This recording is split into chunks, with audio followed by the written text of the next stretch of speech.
fais partie de l'Académie des Césars. Comment ça se passe concrètement tout ça ? On est un peu plus de 4500. En fait, il faut faire acte de candidature, il faut être parrainé aussi, et bien sûr, il faut démontrer qu'on travaille dans le cinéma régulièrement, enfin voilà, qu'il y a une légitimité, une justification à cette candidature. Donc on a accès à tous les films qui sont présélectionnés, donc enfin autrement dit quasiment tous les films qui sortent en salle, donc c'est énorme, ça c'est impossible de les voir.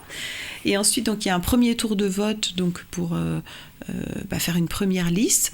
Ça c'est la liste des présélectionnés. C'est vrai qu'avant on n'en parlait pas tellement, mais depuis quelques années les gens mettent vraiment en avant et en valeur cette présélection parce qu'elle est précieuse et finalement elle vaut quelque chose aussi. Bien sûr.